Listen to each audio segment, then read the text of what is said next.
Good evening सभी को। जैसा कि पिछले वीडियो में हम लोगों ने टीजीटी आर्ट के सिलेबस के बारे में डिस्कस किया हुआ था, आज उसी के अकॉर्डिंग जो पहली गुफा है जोगीमारा गुफा जो 300 ईसा पूर्व की है, आज उसकी बात करेंगे।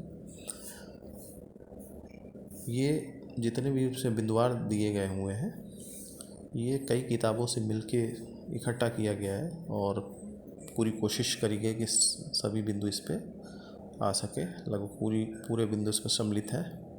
तो चलिए स्टार्ट करते हैं इसको। जोगीमारा गुफा छत्तीसगढ़ राज्य में पड़ती है, जनपद सरगुजा है।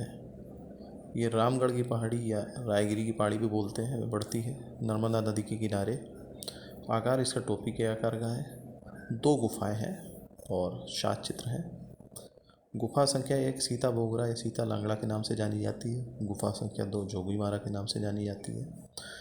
10वीं शती में डंडोर रामायण काल में इसको झारखंड के नाम से भी जाना जाता था। स्थानीय लोग बांग्ला या बोंगरा या बेगरा आदि नामों से बुलाते हैं। भारत के सबसे प्राचीन भित्ति चित्र यहीं मिलते हैं। डॉक्टर ब्लैक ने इसे 300 ईसा पूर्व तथा यूनानी धर्म का बताया है। राय कृष्णदास ने जैन धर्म को बताया। अच्युत कुमार हलदार ने देवदासियों का निवास स्थल बताया। जॉन मार्शल ने 1000 ईसा पूर्व का बताया। भरूच सांची शैली से मिलते जुलते हैं, उसका प्रभाव देखा गया है। ऐतिहासिक काल की प्रथम गुफा है ये। भावी अजंता भी कहते हैं क्योंकि अजंता के निर्माण इसके बाद हुआ है। भित्ति चित्र की शुरुआत भी इसी गुफा से मानी जाती है। जॉन स्मिथ ने इसे प्रथम शताब्दी का माना है। देवदासी प्रथा का प्रथम प्रमाण भी इस गुफा को माना गया है, लेकिन ये मान्यता है। 1914 में अच्युत कुमार हलदार 6 नाथ ने इसकी प्रतिलिपियाँ बनाई। पहली देवदासी का निवास स्थल माना जाता था, लेकिन जब बाद में इसका शिलालेख प्राप्त मिला उसके अनुसार ये वरुण देवता का मंदिर था। जैन धर्म का प्रभाव इस पर पड़ा हुआ है। मान्यता है कि वरुण देवता की सेवा में सतनुका देवदासी रहती थी जिसने जोगीमारा चित्र बनाए, और सतनुका रंगशाला के रूप दक्ष देवी दिन पर प्रेम शक्ति थी, ऐसी मान्यता है।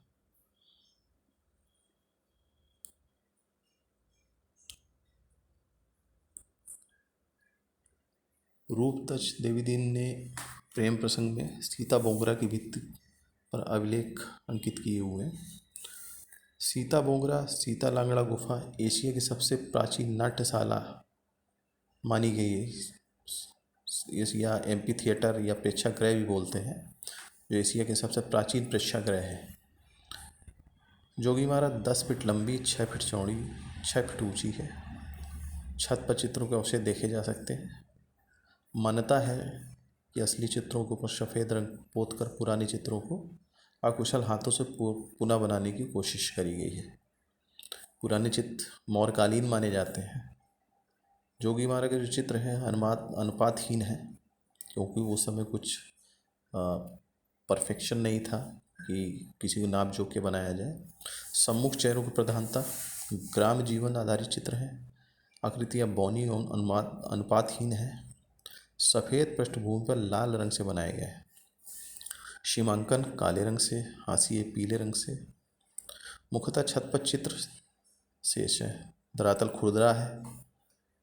निकट अन्य गुफाएं उसके जोगीमारा के पास में अन्य गुफाएं भी पड़ती हैं, जैसे लक्ष्मण बोगरा एक गुफा पड़ती है। मान्यता है कि जब भगवान वनवास में थे, वनवास के दौरान लक्ष्मण सीता राम की रखवाली करते थे इन गुफाओं में। वशिष्ठ गुफा है, कभी चौरा गुफा है, पोरी देवरी, सिंह द्वार, रावण द्वार, ठीक है, आदि गुफाएं हैं। रामगढ़ की पहाड़ी पर चैत्र नवमी में एक मेला भी लगता है। आकृतियाँ भारतीय पुरातत्व संग्रहालय नई दिल्ली में रखी हुई, जो इन गुफाओं की आकृतियाँ हैं वो भारतीय पुरातत्व संग्रहालय नई दिल्ली में रखे हुए हैं। यहाँ पर सफ़ेद रंग खड़िया, हिरौंजी, लाल रंग, काले रंग आदि का प्रयोग हुआ है। चित्र को गहरे लाल रंग की रेखाओं से एक दूसरे से पृथक किया गया है। रंग भरने के लिए तुलिका का प्रयोग किया है। चित्रों का धरातल सपाट नहीं है, यानी धरातल पर किसी भी तरह का कोई प्लास्टर वगैरह यूज नहीं किया गया, उसको चिकना नहीं बनाया गया है। असित कुमार हलदार एवं शिवेंद्र नाथ ने चित्रों को 7 खंडों में विभक्त किया हुआ है। प्रथम खंड की बात करेंगे। तो पुरुष की आकृतियाँ हैं, कमल युक्त एक सरोवर है, पुरुष वृक्ष के नीचे बैठे हुए हैं, कुछ नर्तकियाँ संगीतज्ञ बैठे हुए हैं, हाथी का जुलूस का दृश्य है, लहरदार रेखाएं हैं, मछली नुमा विशाल आकृति है, संभवतः पौराणिक गजग्रह है। द्वितीय खंड में पतझड़ हुए वृक्ष के नीचे 3 से 4 आकृतियां विश्राम कर रही हैं, कुछ लोग वार्तालाप कर रहे हैं। पेड़ में लाल रंग की कुछ पत्तियां बची हैं, मोटा सपाट तना एक प्रतीकात्मक रूप में है। तृतीय खंड में सफ़ेद पृष्ठभूमि में काली रेखाएं, एक बाग का दृश्य, लाल कुमुदनी में पुष्प पर एक युगल नृत्य कर रहे हैं। ये महत्वपूर्ण है, लाल कुमुदनी के पुष्प पर युगल नृत्य कर रहे हैं। चतुर्थ खंड में है अनुपातहीन बौने व्यक्ति, एक व्यक्ति के सिर पर चोंच, यह भी महत्वपूर्ण है, एक व्यक्ति के सिर पर चोंच। साथ में पक्षी का चित्र है। पंचम खंड में नर्तकी गायन वादन में लीन, अन्य मानव पालकी में बैठे हैं। नंगा व्यक्ति, एक दल के पास 3 घोड़े से खींची जाने वाली छत्र गाड़ी, हाथी या महावत घर जिसमें चैत खिड़की हाथी है। छठा खंड प्राचीन ढंग से रथों जैसे चैत्यों का अंकन है और 7वें खंड में ग्रीक रथों के समान घर बने हैं। ये संभवतः आपके पूरे बिंदु इस पर समाहित कर लिए गए हैं। अभी